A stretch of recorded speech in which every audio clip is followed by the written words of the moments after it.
Welcome to SF Commercial Property Conversations with Bruce Bean, where Bay Area investments meet expert insights. Get ready to unlock the strategies of commercial real estate success. So today we have Jordan Pratt-Thatcher with us, and just to get the ball rolling, just for fun, since it is Valentine's Day, Jordan, I'd like to know what your favorite sandwich is. Favorite sandwich, I would go with the Cali Club, with is basically a club sandwich but with avocado on it. So a California version of the normal club sandwich, and who today would you like to sit and have this club sandwich with? Yeah, so I think like I said, I'm just gonna go with maybe a boring answer, but it is Valentine's Day, so I just have it with my wife and have a nice sandwich and some time with her.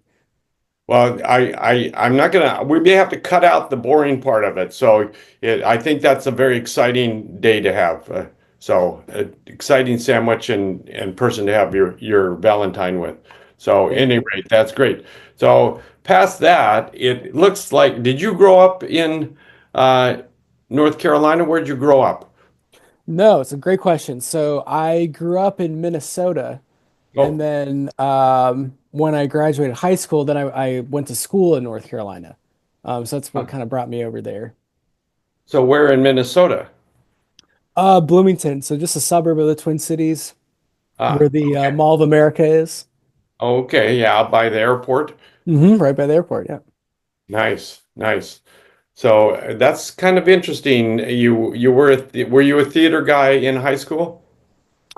Kind of. It's kind of like High School Musical in a way, which I actually haven't even seen. But I was in sports. I was in football and lacrosse, and our school was, and I was, yeah, yes and no. So I grew up kind of classical. My mom was an opera singer, Oh, and I got into that at a very young age, and actually sang around the Twin Cities kind of professionally in my younger years as a boy soprano, I guess. And then kind of later, around like 14, 15, I was auditioning for films on and kind of doing that. And when our school put on Rebel Without a Cause, I was like, I kind of have to audition for it just because such a cool play and movie with obviously like James Dean making it famous. And I auditioned, I got the lead, and I had to kind of make that decision. Do I continue with sports and lacrosse or continue with this play? Because I really could only do one. I'm a very like all or nothing type of person and really like to focus. And so I was like, well, I really want to give this my all. And so at that time in high school, it was, some of my friends gave me some stuff about it, quitting lacrosse for being in this play, but I was happy to do it, and then that led me into auditioning for school at the University of North Carolina School of the Arts Conservatory, and got into the acting program there, which is really tough to get into, and kind of set the tone for just like a work ethic that I've really utilized and continue to this day, and kind of shaped who I am. So I was really happy to be there because it really helped me grow up, I guess. well, so you're in North Carolina and now you're in California. You got to tell me how that happened. Great question. Okay, so I graduate from North Carolina. And then most of my graduating class, because there's a strong theater background and Broadway background, so most of the folks went to New York. But I always have been interested in film. I was probably in almost 20 student films when I was at school, and so I wanted to take the acting training that I was getting in North Carolina and apply it to film acting, and so went to LA to pursue that, and was really lucky enough to get some gigs and some TV commercials, a couple films, and I love comedy, so that was kind of my world. Did a lot of improv, and I had written a show and tried to get it made for a really long time, and then ended up just creating it myself, producing it myself, starring it myself, and cast cast Wow. Yeah, cast a lot of my friends, and my friend also directed it, and kind of like a trailer teaser for it. And it was in some good rooms in February of 2020, and then COVID hit, and kind of just put the kibosh on that. And my wife and I were living in Venice at the time. Well, we were engaged, but we weren't married yet.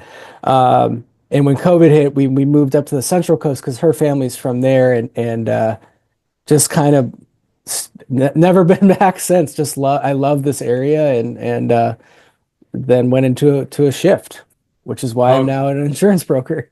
so how did you get the job with the insurance? Was that kind of the first job out of the gate once you switched over? Great question. So I've had many side jobs, I guess, while I was pursuing my acting career. As you know, people are waiters and nightclubs and nannies and kind of everything you can imagine I did. And then I did have a sales job in tech that I got towards like the last couple of years that I was in LA. And when COVID hit, that turned into a remote job. So I worked remote in the Central Coast and kind of went up the ladder on the sales side. And it kind of was just like a natural fit. I had no idea what to expect. I think 2018 was the first time I ever went to an office to actually work.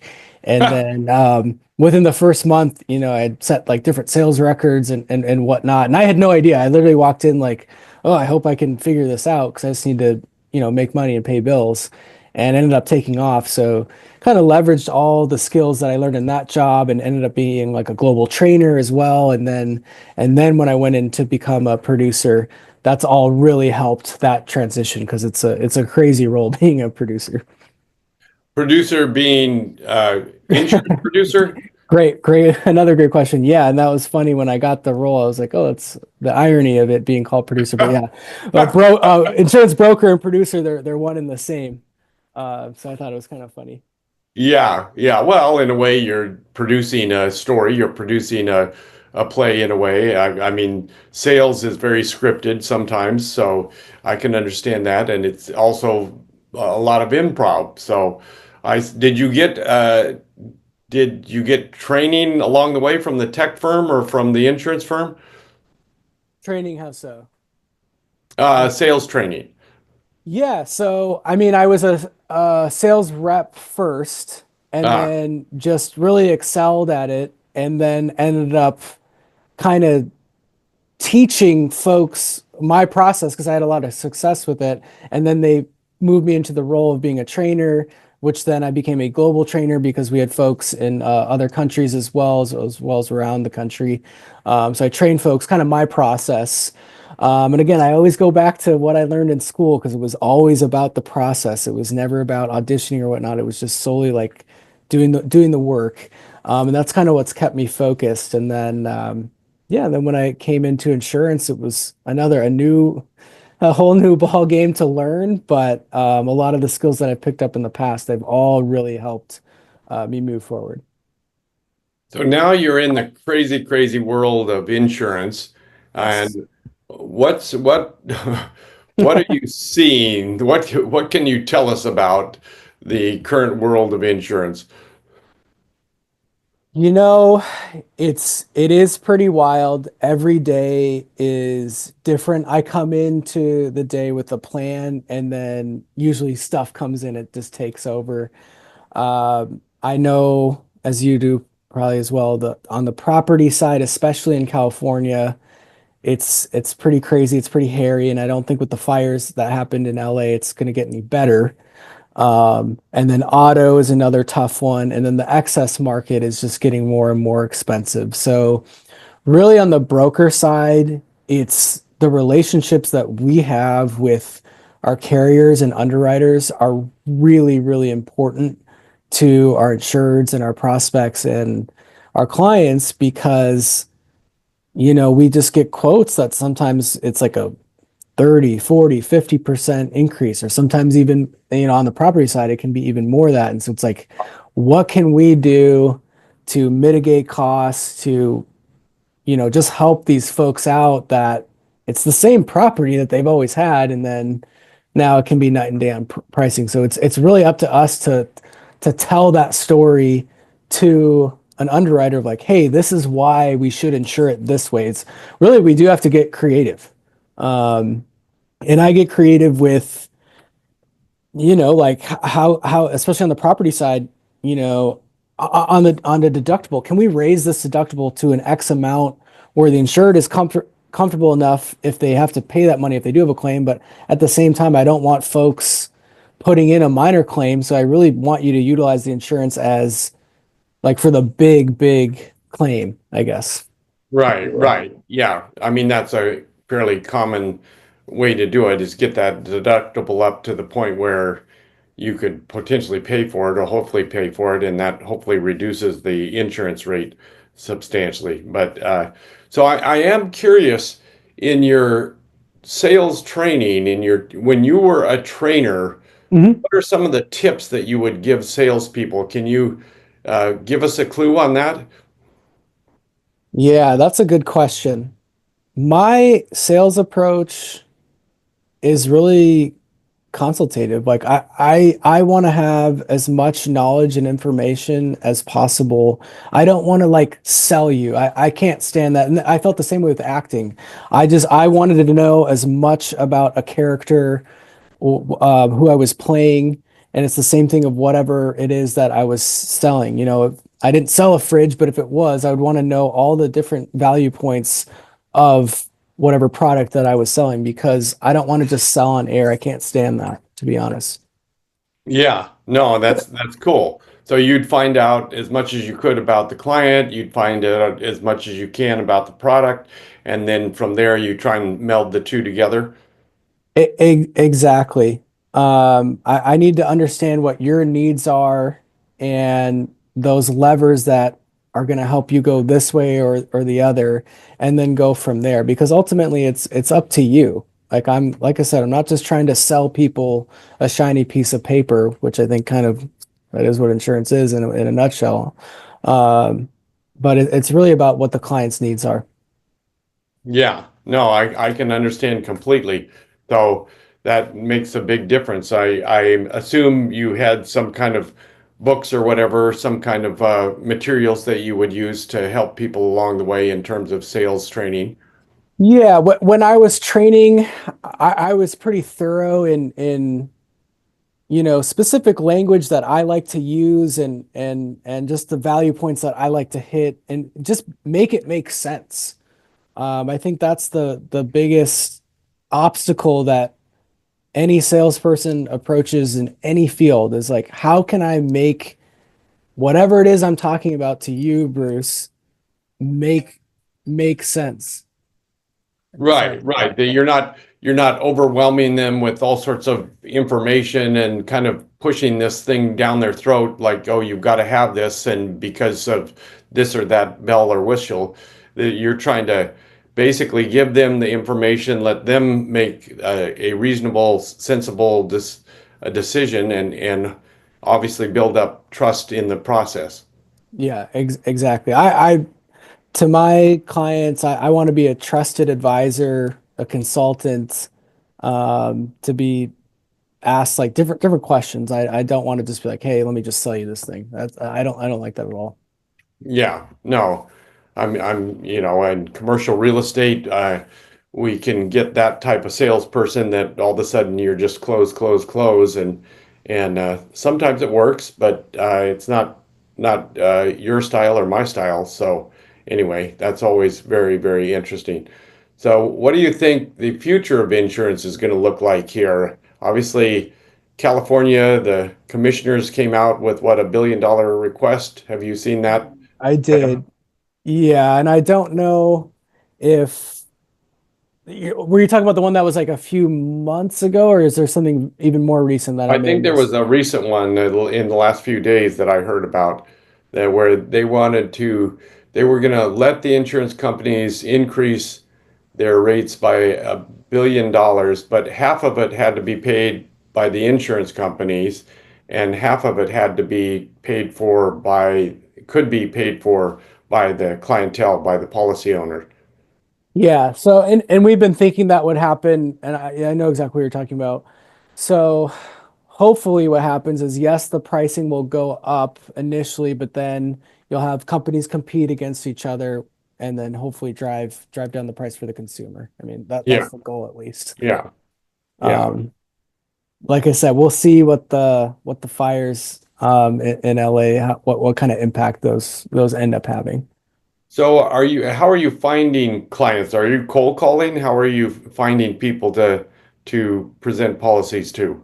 Yeah, a couple different ways. I mean, when I first started, it was a lot of cold calling, emails, drop-ins, which I actually like because I like just meeting new people, meeting insurers, hearing their stories about their businesses. I think coming from the acting background, I'm just interested in folks. So, um, obviously you get the door slammed in your face sometimes, but in general, I come in with an open attitude and then just kind of go from there. And so I still do that, but now I get more referrals.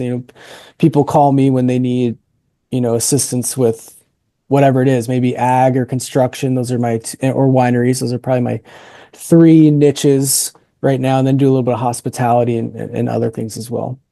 Say that one more time, Ag. What are the three areas? Yeah. So ag, construction, wineries, Ah, and then hospitality and a few others. well, so we were driving back from Paso Robles last fall, and I was shocked at the number of wineries that are in the valley between Paso Robles and Salinas. Yeah. And well, of course, the wine world is overgrown at this point, so I don't know if you're Yeah. running into trouble with that. Yeah, I think wineries are struggling a bit right now. I mean, with COVID, there was that there was so much people were consuming a lot of alcohol. And so there's that's the truth Yes. of it. Okay. And then I think there's maybe been a little bit of a correction, but I love working with winemakers and the wine in our area, especially on the Pinot side, I think is top notch. So it's just been great getting to meet with folks, learn more about it, and then taste like really, really great wine. Yeah. No, there's a ton of wineries in that whole area, so I didn't realize that that area was kind of known for its Pinots. So I'll have to search that out a little bit. Yeah, the San Lucia Highlands. And if you ever seen the movie Sideways, Paul Giamatti Oh has yeah, a right. yeah. Yeah. So he has a little monologue about it when he's talking about that area. Yeah, the monologue. Not that one, Not that one. Oh, I was talking not about, I see, about the not that. Pinots. Yeah. When he's talking about the Merlot and throws it, that's a different thing. Yeah, okay, all right. That's kind of what that movie's famous for. But anyway, uh, Yeah. that is a great movie. Well, this has been very fun. Where will people get a hold of you, Jordan? Yeah, so I work for Levitt Group is the insurance brokerage, which is nationwide, and then my personal office is Levitt Central Coast, which is in Salinas, California. And we, work with insureds across the country. Obviously, I work predominantly more in California because this is where I am, in the Central Coast. But my phone number, if you need a question on a risk at all, is 831-771-5304. And my email is my last name is kind of long, so it's J Pratt, Pratt dash Thatcher at Levitt.com.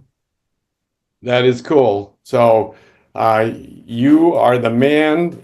We're going to have people calling you to find out what they can do about their current insurance situation because I'm Yeah, expecting a lot of people are in turmoil right now.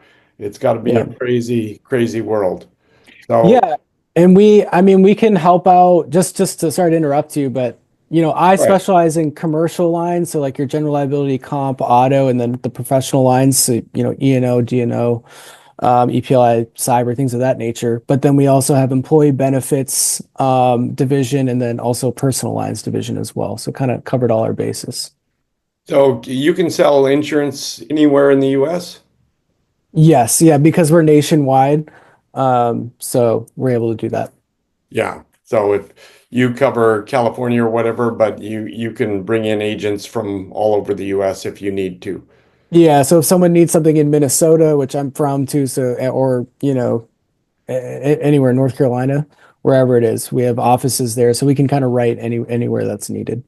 That's fantastic. Yeah. All right. Well, great conversation. I look forward to seeing what's out there in the insurance world. So I'm going to keep in Yeah, touch with you. absolutely. No problem.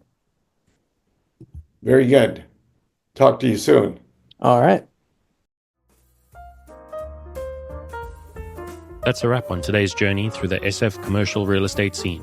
Ready to share your story? Visit sfcommercialconversations.com/guest. Your insights could lead the next conversation.